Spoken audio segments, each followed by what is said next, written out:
नमस्कार प्रिय दर्शकों, आप सभी का बहुत बहुत स्वागत है हमारे आज की इस कार्यक्रम में। दर्शकों, अगस्त के महीने में बहुत सारे परिवर्तन गोचर में हो रहे हैं और आपने एक सूर्य ग्रहण भी देखा। 12 अगस्त को गुरु उदय हो चुके हैं। 17 तारीख को सूर्य का केतु के साथ कनेक्शन भी बन चुका है, यानी सूर्य राहु और केतु के संपर्क में आ चुके हैं।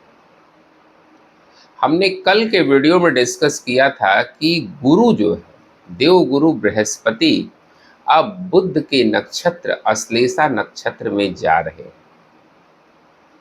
और बुध का जो ये नक्षत्र है ये बेहद रहस्यमयी नक्षत्र है। इस समय हमने डिस्कस किया था कि बहुत सारे राज उजागर होंगे।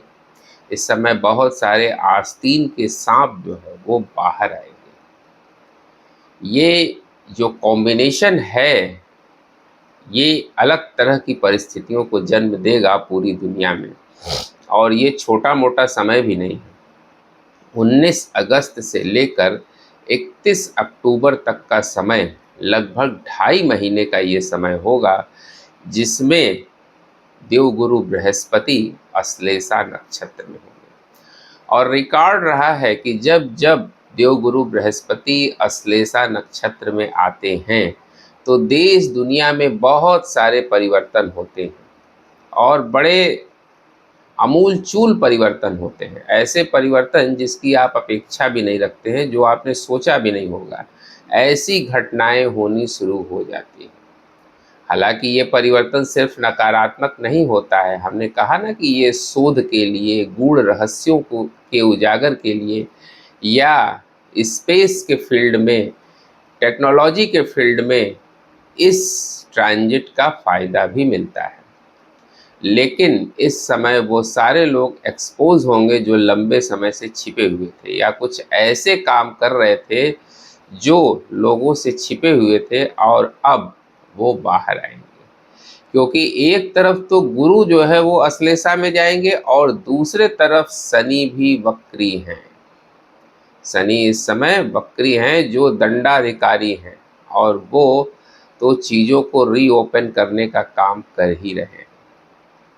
इधर सूर्य का ग्रहण योग भी बना हुआ है और एक और ट्रांजिट होने जा रहा है कि व्यापार, बुद्धि, संचार, इन चीज़ों के कारक ग्रह बुध 18 अगस्त से अस्त हो चुके हैं। बुध जो है वो सूर्य के बेहद समीप होते हैं, जिसके कारण सबसे ज़्यादा अस्त होने वाले जो ग्रह हैं वो बुध ही हैं। तो बुध जो है इस बार 18 अगस्त से लेकर 18 सितंबर तक अस्त रहेंगे। ये लंबा समय है, पूरे 1 महीने बुध अब अस्त होने जा रहे हैं। कर्क राशि में बुध अब अस्त हो चुके हैं और आज से गुरु अश्लेषा नक्षत्र यानी बुध के नक्षत्र में जा रहे हैं।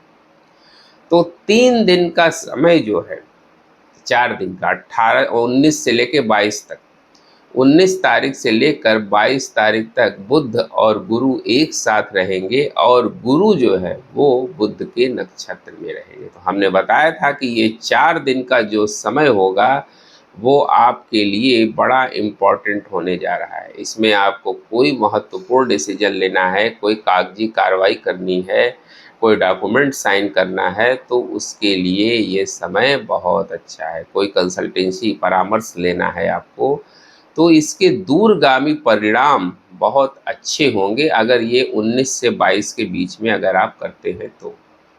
लेकिन अब बुध अस्त हो चुके हैं। अब बुध के अस्त होने का परिणाम भी आना शुरू हो जाएगा। बुध जब अस्त हो जाएंगे तो बुध व्यापार के कारक हैं, बुद्धि के कारक हैं, वाणी के कारक हैं, संचार के कारक हैं। तो इन सब क्षेत्रों में परेशानियां आनी शुरू हो जाएगी, क्योंकि बुध जो है वो 18 सितंबर तक अस्त रहेंगे।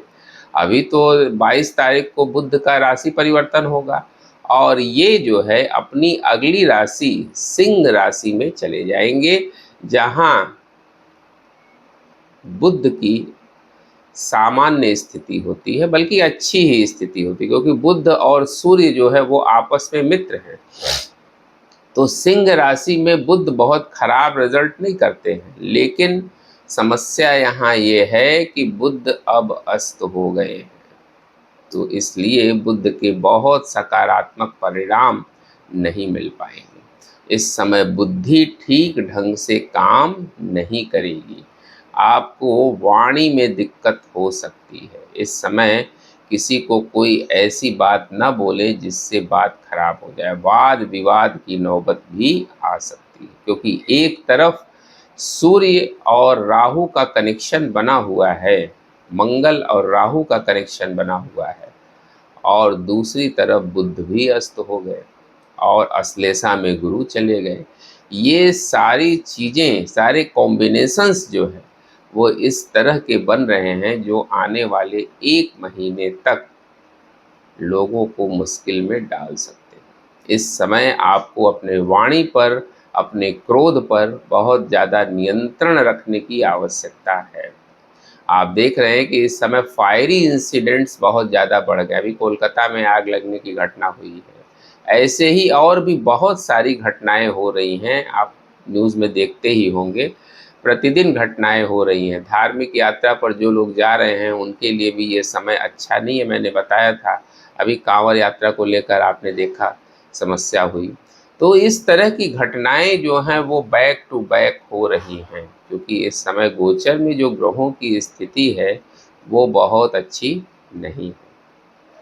कुछ लोग कमेंट सेक्शन में ये बोलते हैं कि सर आप हमेशा ऐसी ही बात बताते हैं, आखिर अच्छा समय कब आएगा? जब अच्छा समय आएगा तो वो भी बताया जाएगा, क्योंकि इस समय कॉम्बिनेशंस ऐसे ही बन रहे हैं, इसलिए बताना हमारी मजबूरी है। हम इसको अगर अच्छा बता दें और हमारे बताने से अच्छा हो जाए तो हम अच्छा कह देंगे, लेकिन उससे कोई फ़ायदा तो होगा नहीं। तो इसलिए हम आपको अवेयर करते हैं कि इस समय जो प्लैनेटरी कॉम्बिनेशंस हैं वो बहुत सकारात्मक नहीं है। ऊपर से शुक्र भी अभी नीच के है। तो ये जो टाइम अगस्त का जो बचा हुआ है वो बहुत अच्छा नहीं दिखाई दे रहा है। इसमें टिपिकल कंडीशंस बन रही हैं। इस समय बुध के अस्त होने से साइबर क्राइम बहुत ज़्यादा बढ़ेगा। आप इस चीज़ से बहुत अवेयर रहिएगा, क्योंकि इस समय कोई भी फालतू के लिंक को क्लिक मत करें, किसी भी अननोन लिंक को आप क्लिक ना करें, क्योंकि इस समय साइबर अटैक की घटनाएं बढ़ेंगी। जो साइबर क्रिमिनल्स हैं ये आपको लालच में डालने का प्रयास करेंगे और आपको इससे बचना है। ये आपको कुछ ऐसे लालच देंगे जिसमें आकर आप जो है उस पर क्लिक करेंगे और आपका नुकसान हो जाएगा। इंटरनेट कनेक्टिविटी में भी इस समय दिक्कत आ सकती है। इंटरनेट ठप हो सकता है, बाधित हो सकता है। बैंकिंग सेक्टर में भी इस समय कुछ परेशानी दिखाई दे रही है।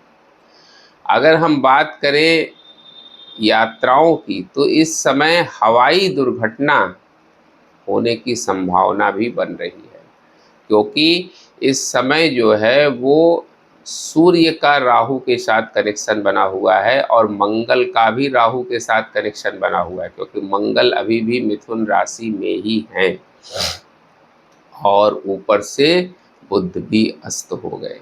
तो इस समय जैसा कि आप देख भी रहे हैं, कभी जो है रडार से संपर्क टूट जाता है, कभी कुछ हो जाता है। तो इस समय जो है वो हवाई दुर्घटना होने की संभावना भी बनी हुई है, जिससे आपको बहुत सावधान रहने की ज़रूरत है।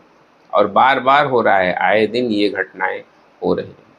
मौसम इस समय परेशान कर सकता है और वो परेशान कर भी रहा है, और इसी मौसम के कारण मौसमी बीमारियां भी लोगों को परेशान करेंगी। हमने अपने कई वीडियो में चर्चा की है कि ये समय जो है वो बच्चों के लिहाज से बहुत अच्छा नहीं दिखाई दे रहा है। तो बच्चों पर आप विशेष ध्यान दें, उनके साथ कहीं कोई दिक्कत ना हो जाए या उनका स्वास्थ्य खराब ना हो जाए। ख़ास तौर से जो 10 साल से नीचे के बच्चे हैं, उनके लिए ये समय जो है वो बहुत अनुकूल नहीं दिखाई दे रहा है। दर्शकों, अगर आपको अपनी कुंडली का कंसल्टेशन लेना है, ज्योतिष के माध्यम से आपको अपने जीवन की किसी समस्या का समाधान चाहिए, तो आप मेरे दिए गए इस व्हाट्सएप नंबर पर चैट के माध्यम से संपर्क कर सकते हैं।